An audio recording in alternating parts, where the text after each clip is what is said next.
Just imagine knowing you've made it to the end of the road and still delivering your most sensationally breathtaking work yet.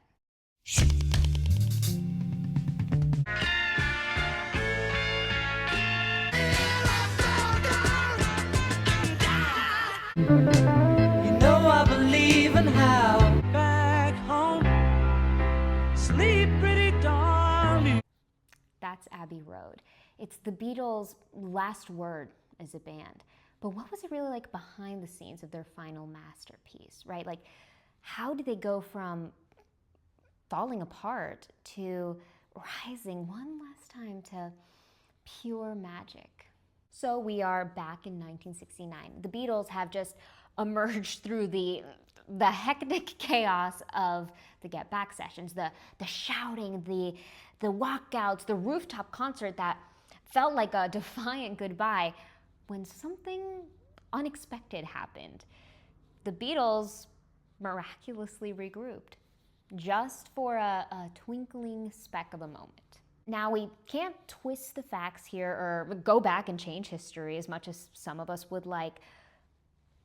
They just simply weren't getting along. Not really, and there is nothing we can do about it. But it was pretty evident that something had shifted. Paul, ever the optimist, still believed in the band. George was growing into his brilliance. Ringo, as always, just wanted peace. This man is always advocating for some peace. And then we have John. He was conflicted. He was torn between Yoko and the band. And then his internal growing desire for something new, something more. So they all collectively came to a decision. One final album. But there were conditions, though. It had to be beautiful, epic, marvelous, worthy of being the last. I mean, this would be the final Beatles album.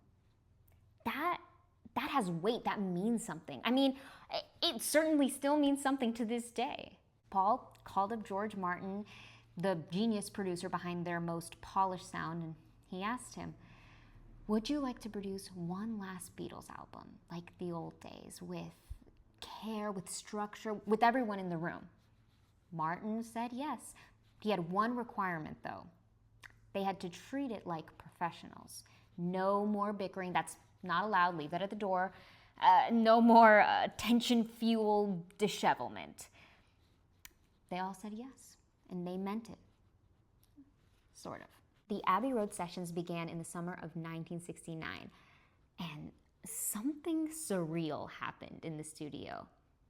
For the first time in a long time, the Beatles just clicked. Everything just fell into place. And for them, at this time, the only explanation had to be divine intervention. At least in the studio, there was respect, even admiration. Let's not get carried away now. They still had their differences. But for now, it felt like they were artists on a mission. Maybe deep down they knew that this was the end, like permanently. And so that's what made it feel so sacred. Each Beatle really brought their A game. Paul gave them, "You never give me your money." You never give me your money. You break down. But oh, that magic feeling. Remarkable, "Oh Darling," and the instantly iconic "Come Together," which I know, I can hear you already. John wrote, yes, true. But Paul really came through with a killer bass line that wound up shaping its swag. Come on, flat top, he come grooving up slowly, hair down to his knee. Come together right now. George, now fully in blossom form, contributed two of his greatest masterpieces, two of the greatest songs ever written. Something In the way she moves, something in the way she woos me. I don't want to leave her now. You're asking me when my love will grow. which is actually Frank Sinatra's favorite love song, and we love to see a good redemption arc.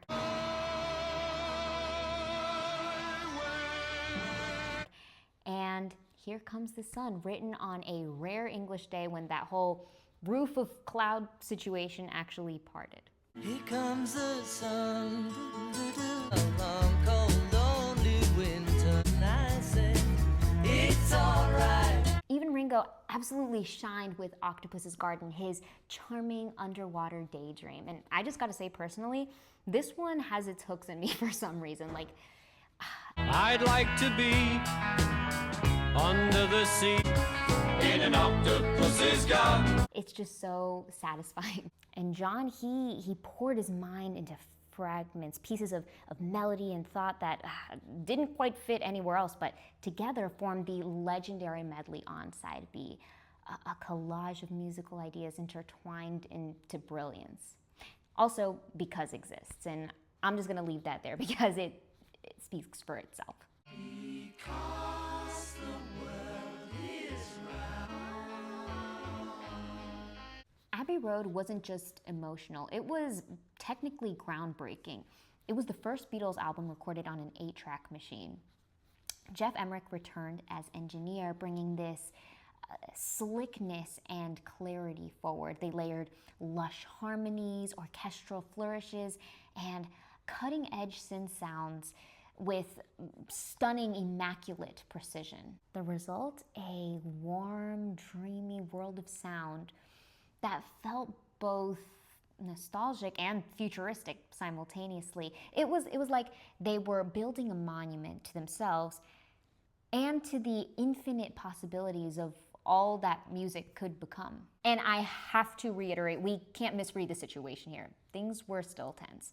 John and Paul had grown apart, personally and artistically.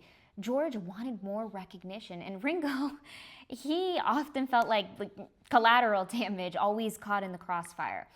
But instead of tearing them apart, those tensions wove their way into the music. They created songs with urgency, with soul, with the bittersweet beauty of farewell. The album closes with a line that feels written for history. And in the end, the love you take is equal to the love you make. Succinct, poignant, eternal. Those words, backed by a rare, bewildering Ringo drum solo and guitar duels between John, George, and Paul just bouncing off of one another, became the Beatles' final message, their sonic signature in gold. Released in September of 1969, Abbey Road became an instant triumph. Fans didn't know it was the end, but maybe deep down they could feel it. That iconic crosswalk photo of them became legend. Come Together topped all the charts, and that medley on side B, well, critics still consider it one of the greatest achievements in all of rock history. It was the Beatles saying an elegant goodbye, you know, not with any bitterness or anything like that, but with brilliance and grace. But of course, the story isn't quite over, not yet, because there's a quiet unraveling looming right around the